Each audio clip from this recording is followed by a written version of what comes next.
So the Qanba 2009 that I ordered a while ago finally got here. I did sea shipping instead of shipping by air, so it took a little longer, but the shipping was free, and it got here in one piece, so it's no big deal. I figured I'd do a first impressions type video of it. Um, First thing you'll probably want to know about it is how easy to put together. It's pretty easy to put together. If you know how to put together IKEA furniture, then congratulations, you know how to put this thing together. The only downside, really, I guess, is that it uses Phillips head screws instead of Torx or hex. I personally hate Phillips head screws. I feel like every single time you get something you have to use Phillips screws for, everyone's got like two Phillips head screwdrivers at least, and it feels like none of them are ever the right fucking one for the screws for the specific thing, and they strip or they slip and it just fucking sucks. They're pieces of shit. I hate Phillips head screws. Luckily though, this thing does come with a screwdriver that is the right size for them, so you're not going to run into that problem. However, I still fucking hate Phillips head screws. Though the packaging does tell you what size the screws are, so if you really, really, really hate it that much, you can always get new screws for it. It also comes with a octo gate in case you want to put an octo gate on your stick, because it comes default square like most Japanese style sticks do, although it is not a Sanwa stick, and I'll get to that in a bit. As far as the construction of it goes, it's really quite sturdy. It's not as heavy as it looks, but it's really, really, it's still heavy, mind you, but it is quite sturdy. You give it a good shake right here, and it really doesn't move around that. Like, I was pushing it pretty hard. It really doesn't move around that much, like, when you're shaking it. Honestly, I would argue that the fucking Grigio moves around more than that does. Although the Grigio's got a bit more going on. It's got some bigger parts on it. It's got a bit more going on. So it really doesn't shake that much. It was just for, like, comparison. And comparatively, it shakes just as much, if less so, than a actual genuine cab. So it's pretty well put together in that regard. The parts on it are not Sanwa parts, like I said. I think they are called Qanba gravity parts.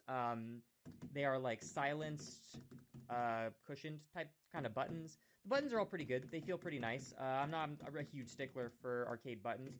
The layout is a Viewlix layout, though, with the second button elevated, then they go in a straight line, instead of the noir layout, which I prefer, which is elevated and then they start to kind of peter down. Again, not a big deal, though. I'm not a huge stickler for buttons, and I'm pretty sure like 90% of people play on the Viewlix formation of buttons without even realizing that there was a difference. So it's not a big fucking deal at all. The stick, however, is also a Qanba gravity stick. I'm not as fond of this stick. You really don't get much feedback on it, which is my problem. And I'll elaborate on that a bit more in a bit. But the first thing you'll notice about this thing is that you really can't hear anything on it. Like, if you get real close,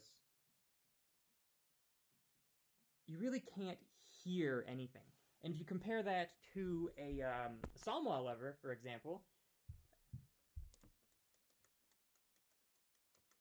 I might have to like boost the sound a bit, but you can hear every actuation point of all, and you can hear it hitting every micro switch. You can feel it hitting every micro switch. Same thing with the Korean lever, which is what I generally play on. You can hear that. You can hear it hitting every micro switch, and you can feel it touching every micro switch. And that can make using this lever take a bit of time to get used to. Luckily, if you're not a huge fan of the lever, though, it's pretty simple to mount a Sanwa lever on it. As you can see, I've got a Sanwa lever right here, and the connector it uses is the same connector that goes on Sanwa levers.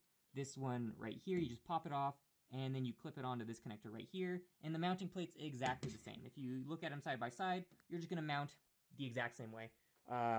And I'll probably put my Sanwa lever in because I'm really not a huge fan of the lever that comes with it. Not that it's a bad lever, but it's really not something. It's not a lever that I'm super fond of. All right, so future givens here. Yeah, I got the Sanwa lever put in. It was really super simple. Literally the exact same mounting plate as on the Qanba one. So if you do get one of these and you're not sure if you're gonna like this lever, I'd recommend just getting a Sanwa lever from whatever manufacturer you get your stuff from, wherever you are, and then drop one in if you so prefer, because literally the exact same mounting plate, ridiculously easy to put in, and I've got the lever I prefer in it. When it comes to Korean levers, though, you could probably mount a Korean lever in it. Despite the fact that I play on a Korean lever, I've never actually put one in anything. So, and I know that when you do, well, like Korean levers are different in that usually there's a wire connected to every micro switch rather than there just being this connector right here, like a lot of Sanwa levers have, modern Sanwa levers have. So you might have to get a bit crafty with the wiring if you want to put a Korean lever in it, but there's probably adapters or something out there. Again, like I said, I don't have much experience putting um, Korean levers in things. I've mainly just had to swap out Sanwa stuff on cabs. But yeah, it's constructed and put together pretty damn well, I'd say. So I made the point earlier that I wasn't really a huge fan of the lever on this thing, and then I'm probably going to swap it out for a Sanwa lever. And a big part of that comes down to it not feeling like it has any feedback on it. Like, you can't hear any of the micro switches, but you can't feel them either. And while that's not like the biggest problem in the world, this stick also feels like um the distance you have to move it between the micro switches is like very slightly smaller than it is on a general Sanwa square gate stick. And because of that, I can find myself accidentally hitting jump when I'm trying to do something like crouching forward B button into standing forward A button. I find myself accidentally getting jump, like, or something like that very frequently, on complete accident, just because the area where the micro switches are is not a lot smaller, but smaller marginally than it is on a Sanwa stick. But also it feels really slippery, which is it's a very difficult thing to describe.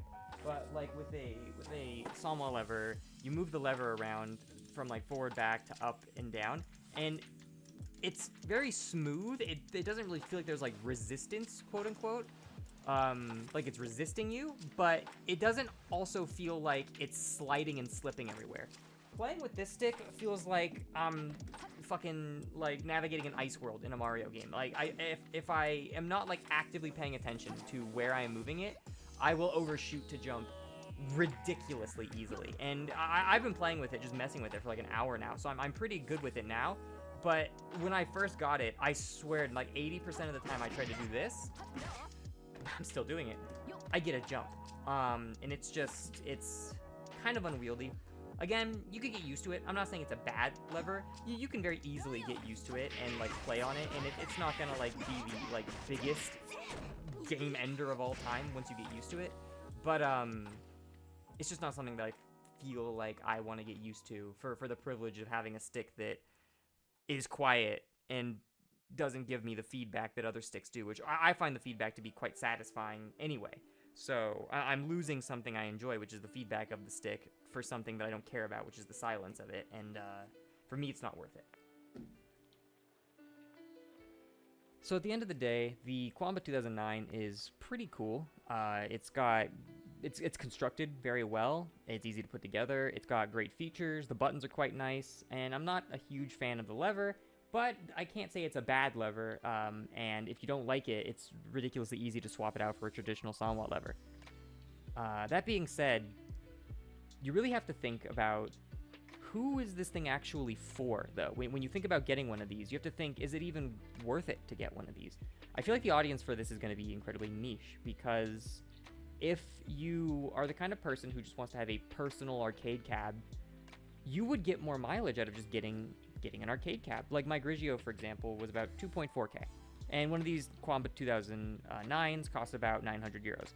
So, frankly, they're very cost efficient, but if you're the kind of person who just wants to have your own arcade cab to play arcade games on, or put a computer in and then play like netplay fighting games on it or something like that, you'll probably just get more personal satisfaction and enjoyment out of getting an official cab, whether it's a Grigio or a Viewlix or a Qlix or a Noir, whatever you can find. Because the drive for wanting one of those things is probably to have official, I don't know what word to use, like historic, I guess, like official arcade hardware that you can use. That is probably the reason that most people who get cabs would get a cab, and getting one of these wouldn't really fulfill that desire, because it's not an official cab. It's very cool, and it could be a very great alternative to official cabs in a game center type environment, especially. But and it would be very cost efficient for that, and they function wonderfully. But the kind of person who wants an official cab, this probably isn't for them. So then the other person you could think it's for, though, is someone who, like, maybe they just want, like, an arcade stick to play, like, fighting games on or whatever. But then it becomes cost inefficient to those people, because for, like, $250 or something, you can very easily just get, like, a really nice arcade stick, like an Itoki Omni or something like that. And there's even more expensive ones out there that are quite nice. And you're probably just going to end up using that for the majority of the time that you play fighting games or whatever games you decide to play on them. And at that point, if you just want like a stick to play fighting games with, this thing becomes overkill. It's not portable. You can't like take it to a tournament with you or anything. So if you're the kind of person who wants to travel to locals and tournaments and get involved in your local FGC or whatever, or just have an arcade stick to like play games with an arcade controller, this is overkill, and you're probably not going to want this. So the only person I can think of who this would be for is the kind of person who wants to run a game center type environment where they're going to invite multiple people over, or have a area set up where multiple people can play at sit-down cabs, but it is far more cost efficient and it is far more portable to use one of these than it would be to use an official cab, and you can get the exact same experience. Put a 32-inch monitor on the top of this thing, and it's like basically just like playing on an official cab. So from a perspective of someone who wants to run like a game center type thing, these could be fantastic alternatives to running cabs, as they're more portable, easier to get, much more cost efficient.